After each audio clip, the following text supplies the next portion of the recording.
All right, and welcome back. On this episode, I want to talk about the importance of having somewhere to come back to. What do I mean by that? Well, anytime we're out there in the world trying to do something, whether it's in relationship, work, whatever that might be, and it doesn't go our way, it's important to have a space in relationships we can come back to.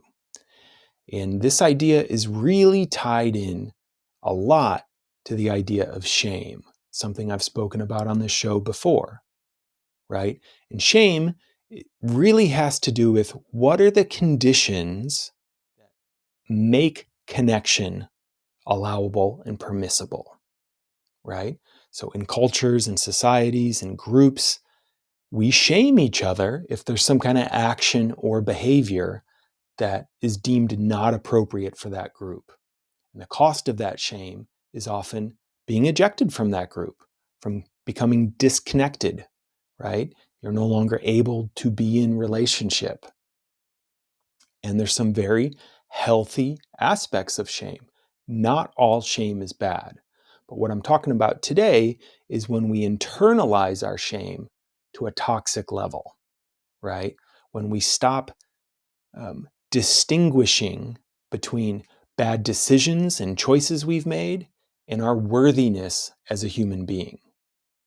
And this really is so key, right?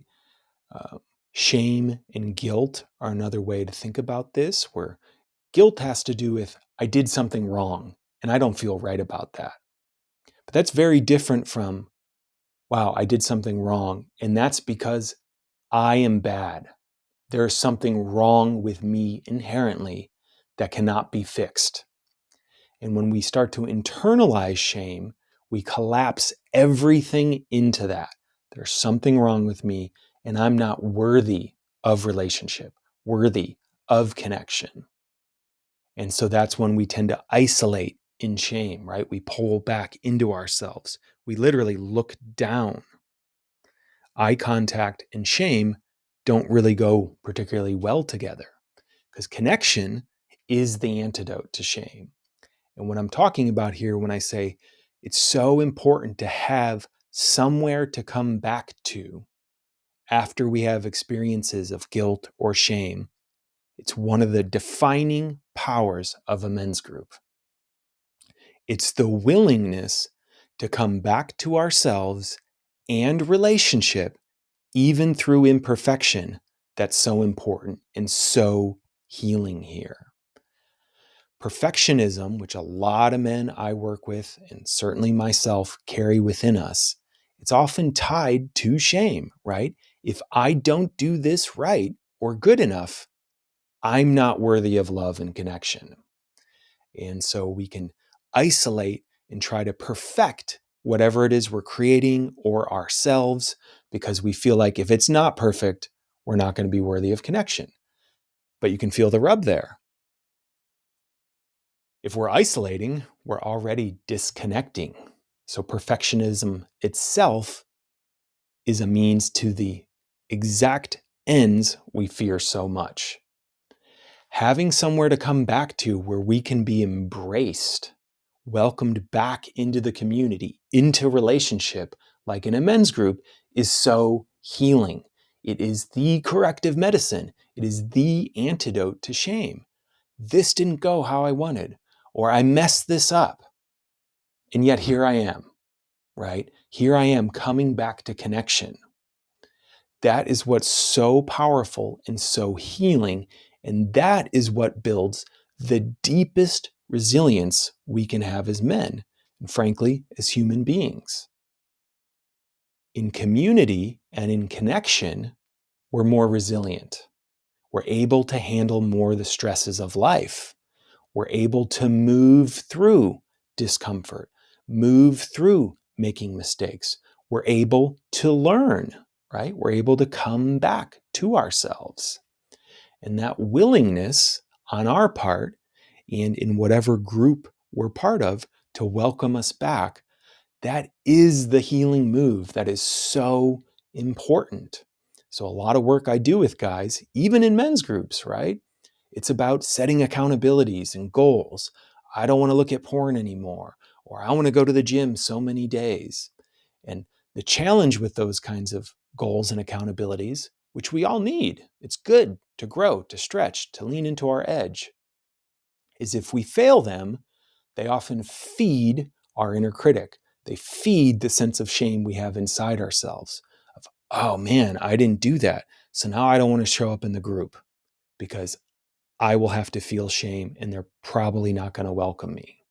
Right? This is the kind of internal crap that goes through so many of our heads as men.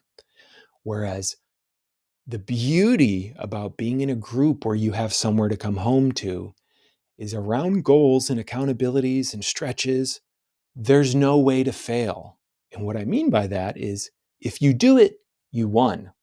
Great. You succeeded. You moved towards the thing you wanted. And if you didn't do it, you have the opportunity to come back to connection and relationship. And that is deeply healing and powerful because what it does is it teaches us I don't always have to have it perfect. I don't always have to do it right. There's always a way to come back to relationship, to come back into connection. And that in itself allows us to go out and take more risks, right? When we feel the safety of that, we can be more bold in our lives. We can try more things. We can ship work that's not perfect, dig into relationships that we don't quite know where they're going to go. We can experience more. And if it doesn't work out, or we fuck it up, or we get hurt or rejected in the process, we have relationships to come back to, which will soothe our souls, which are the way that love comes in and lets us know you're okay. You deserve it. No matter what, you deserve love. You deserve connection. You deserve relationship. But we can't do that if we don't have somewhere to go back to. And so the shame and the spirals of it that we can fall into as men, they're so poisonous because then we'll self-isolate, right? Like I've talked to before.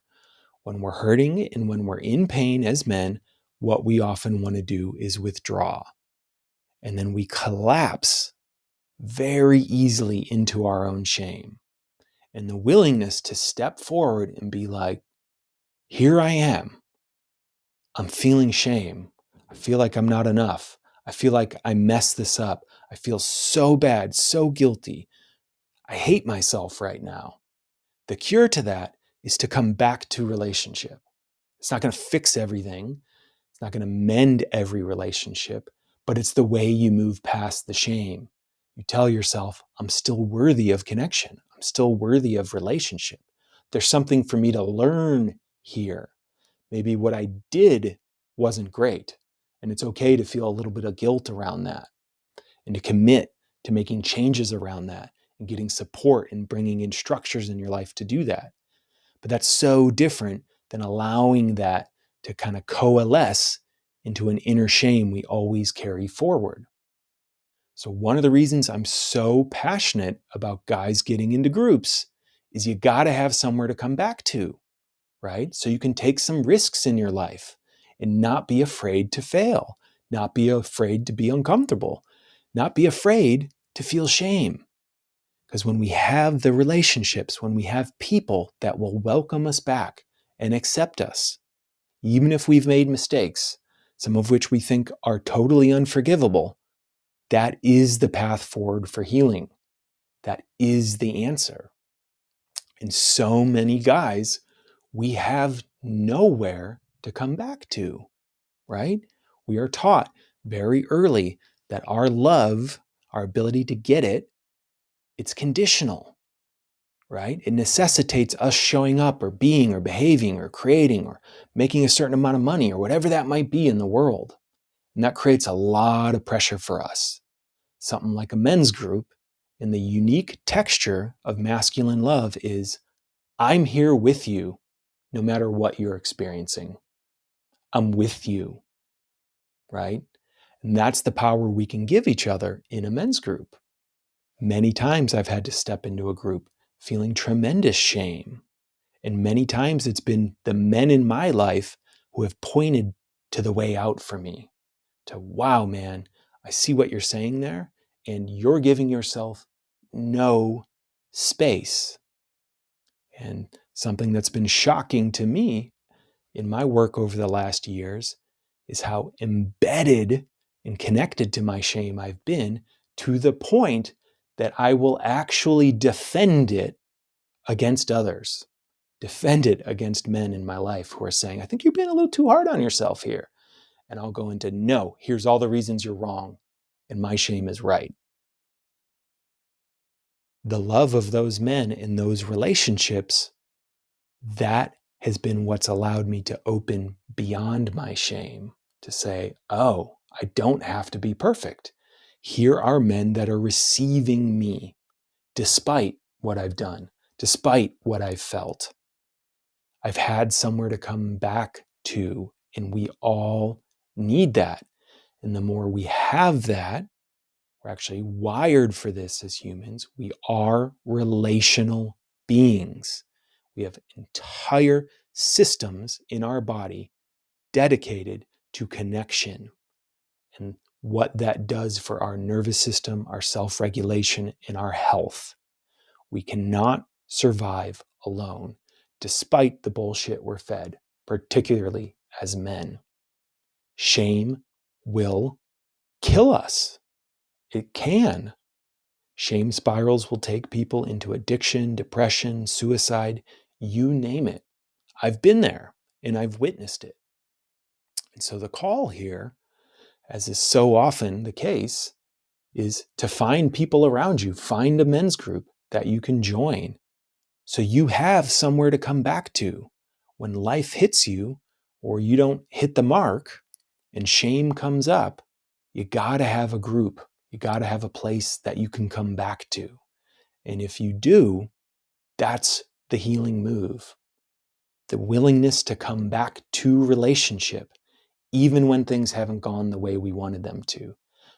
That is one of the most powerful ways to grow and heal ourselves. So if you don't have a group, it's time to find one. Until next time.